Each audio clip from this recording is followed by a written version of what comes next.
a lot has been said about the player De'Aaron Fox in the finals, and I want to come at it from a different perspective. I don't want to talk about him and try to I'm not trying to make no excuses for him, so it's not really about him.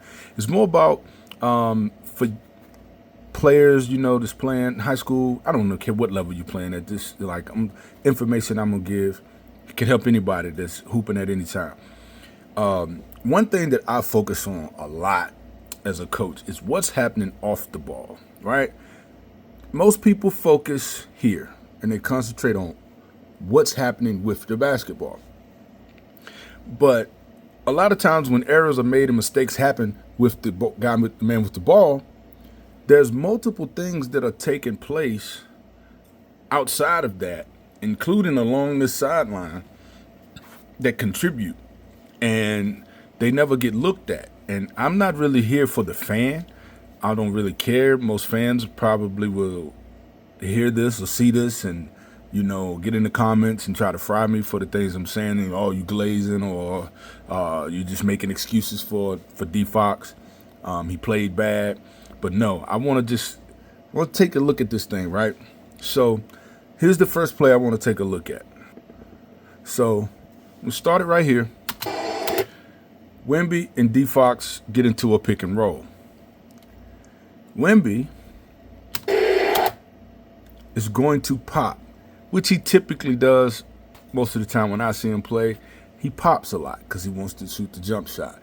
One of the big complaints that a lot of people have about Wemby and why they feel that he struggled is because he doesn't have a post game for the most part. He mostly shoots jumpers and gets downhill. So that's neither here nor there.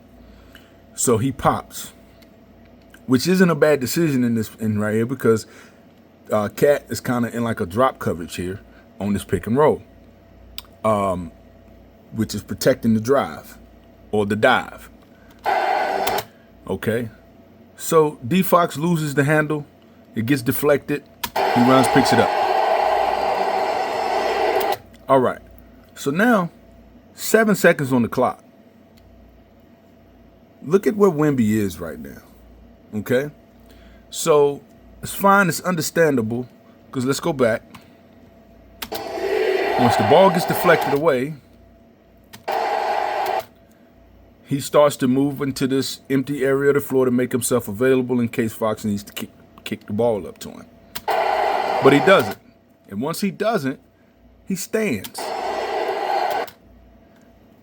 Waving his hands, and he's holding up his hands now, calling for the basketball, 30 feet away from the basket, 7 seconds on the clock. I don't know. It doesn't make any sense to me because Cat has now dropped to, again, protect the drive and provide help.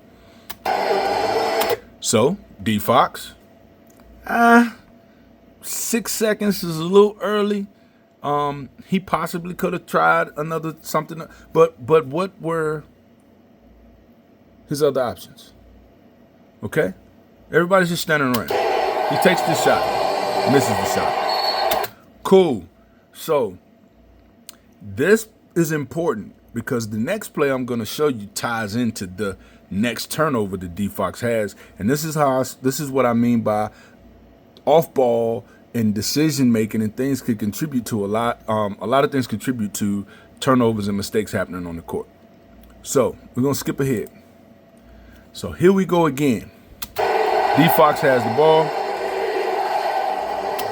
Wemby, D Fox in the pick and roll once again with Cat, and I believe that's OG. He comes, sets a screen, he gets out. D Fox, remember in the previous play, Wemby popped. And I believe, based off the fact that he's already committing to making this pass, that D Fox also believed that Wemby was going to pop into this open space because Cat, once again, is in this drop coverage. But instead, Wemby is making a full-on dive to the basket. He's rolling hard to the rim, and then he just throws the ball away. But Josh Hart smoked the layup. He gets the the defensive rebound. So he at least continued to hustle back, make up for it by getting the defensive rebound. Shout out to New York Basketball on X for the video. All right, here's a couple more plays I want to take a look at really quick. Keeps it alive. And the Spurs come the other way. Excellent. So, De'Aaron Fox is pushing the break. We got Keldon Johnson out here running with him. All right. You see we got 1, 2, 3 in white, 1, 2, 3 in blue. Transition defense. All right, we're going to pause it again. Brunson picks up the ball. Shamet drops in to help. As he's spinning, Shamet does a good job staying in the gap between his man and the ball. Hands high. Contests the shot. But he was a little undisciplined. And we had a clean pass here. But watch what happens. Pass inside. That's not on D-Fox. Catch the ball, big fella. Like, that's an easy bucket. All right, here's the next play we want to take a look at. Pulls up, jump shot, short, rebound, foot. Still loose. So he's scrambling for the ball. So Wemby pops out, catches it. Guarded by Robinson. De'Aaron Fox pulls up, jump shot, won't go. Rebound, Robinson. Hold on, I'm at the erase. All right, here's the last play I want to talk about. This one I just want to take a look at Wemby, right? So we're gonna focus on Wemby right here. So remember, we're talking about off-ball stuff. So we got a strong drive. This is good. No complaints. He's driving. He's got a nice lane drive lane. We are sealing this guy here, keeping him. Hopefully, he's able to create a funnel for him so he can get to the basket, but he doesn't. Right? They recover. This is where the problem comes in. Watch what Wemby does when he catches this ball. So I want to freeze it here. And we're talking about attacking closeouts. I always say attack a closeout because as this man is moving forward, closing out to you, that's one of the best opportunities to attack him and get him off balance with a quick step and get to the rim. Right? But instead, he catches it and turns his back. What I would have rather saw, even like Coach Travel, what should he have done? This is what I would have preferred. Catch this, face up, and give a pump fake, a jab, a fake pass, anything to cause him to have to react to something in one direction as he's sprinting to close out, and then you could have easily gotten off a shot. But instead he turns his back. And I believe he did that because right now it's fourth quarter, 58 seconds left. I think he's tired. He's gassed. I saw something earlier, and he just didn't really seem like he had the energy, right? Because watch this. 7'4", 0 contest for him. This is no contest. The hand is here. The ball is there. 7'4". Mitchell Robinson never left his feet to even contest this shot. Just shoot it. It's 15 seconds left on the shot clock. You're down 2. Shoot the ball. Stephon Castle's out here, who we know will crash the glass. This is Josh Hart who has to try to box him out. Crash the glass and he could possibly get the tip back and tie the ball game right here. But no, what he does is throw the ball to De'Aaron Fox, who's everybody's been riding and saying has been awful. Kicks it back out the. He shoots a three-pointer with 13 seconds left. Still an ill-advised shot. Slightly contested for an NBA guy. That's not that bad of a contest. But still, we could have gotten something better. We could have got into some pick-and-roll action or something because there's plenty of time to get another action to try to get a better shot than this one. Misses it. They get the rebound. And, the rest is history.